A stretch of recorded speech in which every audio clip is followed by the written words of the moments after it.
past and present narrative about this great African empire and her descendants at home and abroad is a classic tapestry of one of the greatest mysteries known to mankind.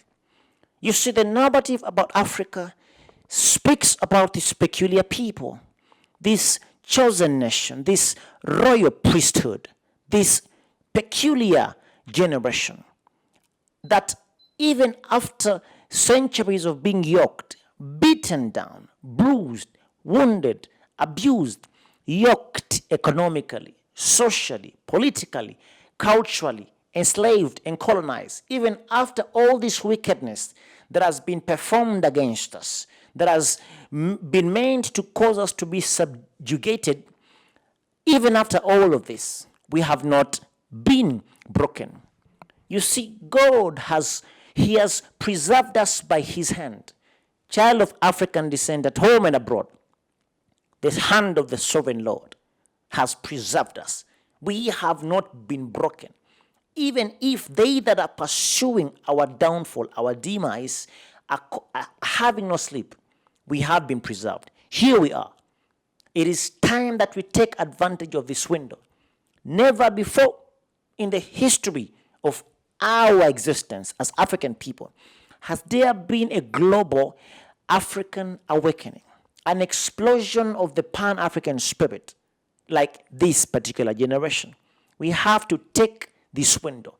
We have to pick up our cross and violently pursue economic freedom.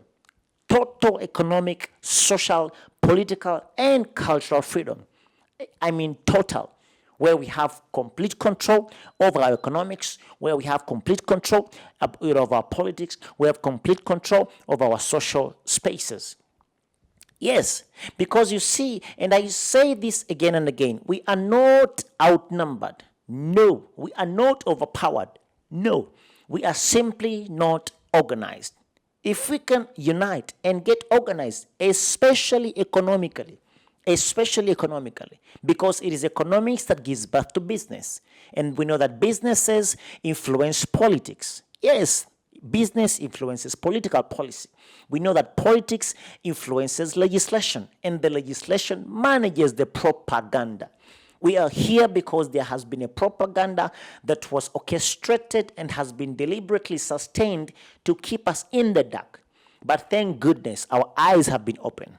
Yes, the realm of the spirit is speaking one thing: global African awakening.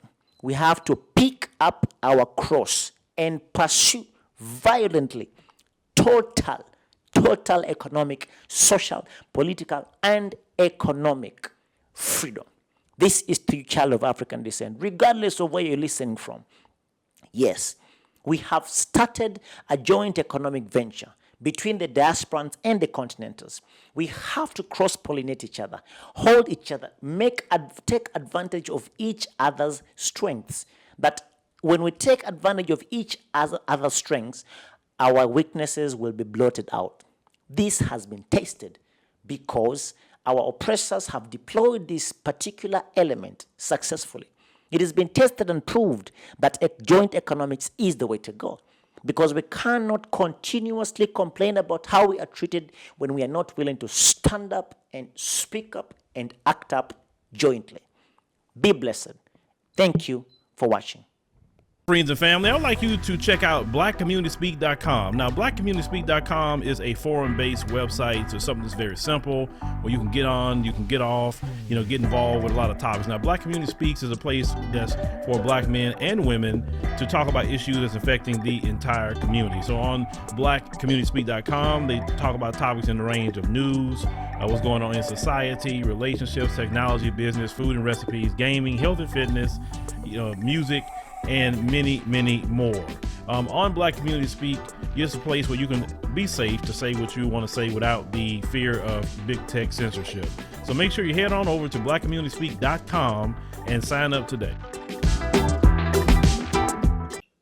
Hello, everyone. Please make sure you subscribe to the African Diaspora News Channel app on these platforms.